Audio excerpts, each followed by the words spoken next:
thought it was going to be a draw, and I believe that it was going to be a draw, but I was looking more of a 2-2 draw. But I think it's fair. And I think when you look at that game, both sides could have won. Both sides could have definitely won that game. But if I look at it, it's weird. It's like for me, I feel that overall the better team was Arsenal.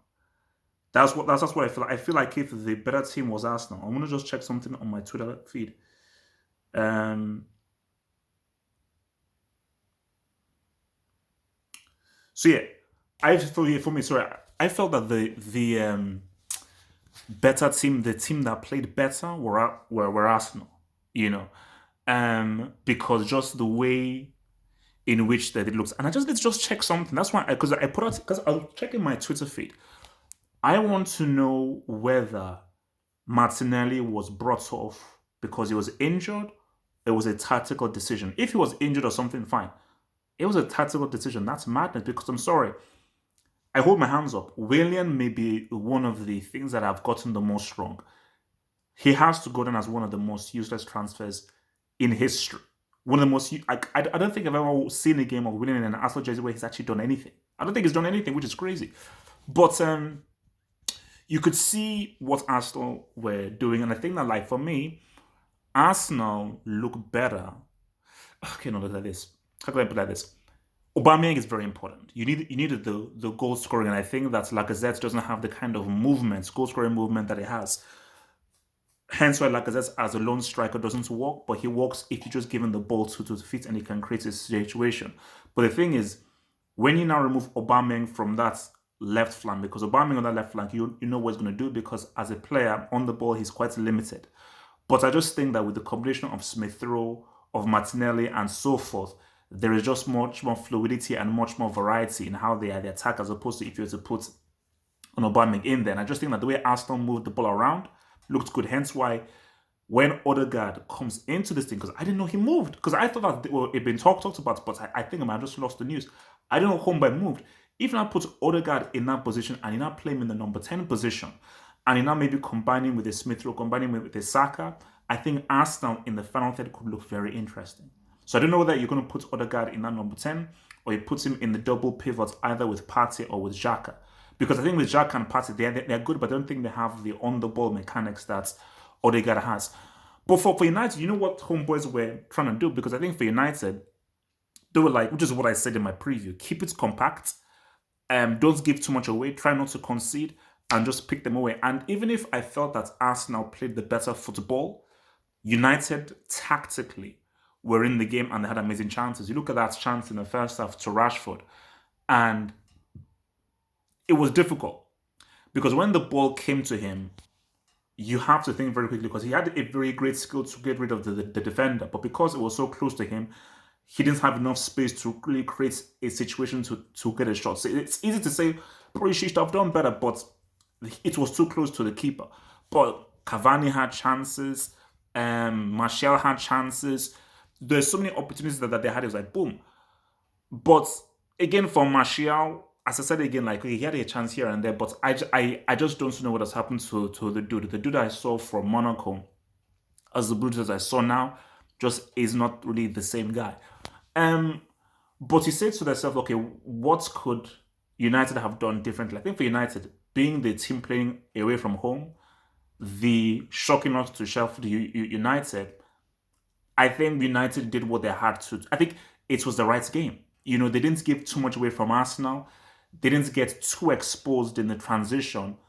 And the opportunities were there to win the game, to score the goals. Because I just think, especially when they countered them and they got the ball either to Rashford, they got the ball either to Martial, or they got the ball to these dudes, they were able to really say what's up. But you see, my thing about United is this: is that I'm looking at the game right now. I'm looking at this players, and I'm looking at Bruno Fernandes. See, the thing about Bruno Fernandes is that he's a stat sheet guy. He's a guy like, no, wait, no, don't watch the game. No, shush, close your eyes. Look at the stat sheet, and I'm like, okay, cool. But can you just move the stat sheet away? Can I just watch the game? And when I'm watching Bruno Fernandes, I don't see a quality player. I don't really see like a good footballer, a quality footballer. I just think he's one of those guys where, oh, at the end of it, he scored a goal. He made an assist. He had a pre-assist. He had an effect on the game. So, of course, he should still be in the team. But it's one of those things of where, for United, are you really playing to Pogba's strengths? Are you really putting Pogba in the best possible role? Should Pogba pretty much play that role that is high up where he's much closer to the attack when maybe he's just in behind the attack? He has less to do inside the midfield and he's much closer to create an effect. Because again, look at that pass he made to Rashford. That's what Pogba can do very quickly. One, two, three. He sees Rashford, raises his hand, quick switch, boom. So I just think that it's something for Solskjaer to figure out where, because it's a tough one. Pogba is the better player, but Bruno I think has shown by his numbers that he's much more effective, and he will end up, maybe it doesn't look good.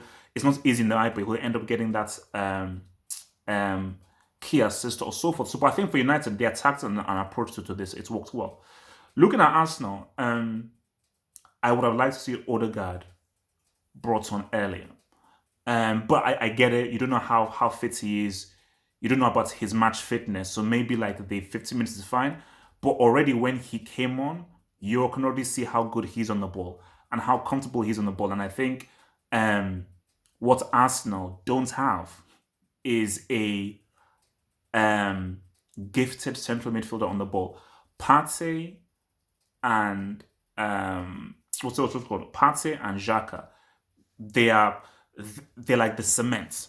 They just keep it afloat.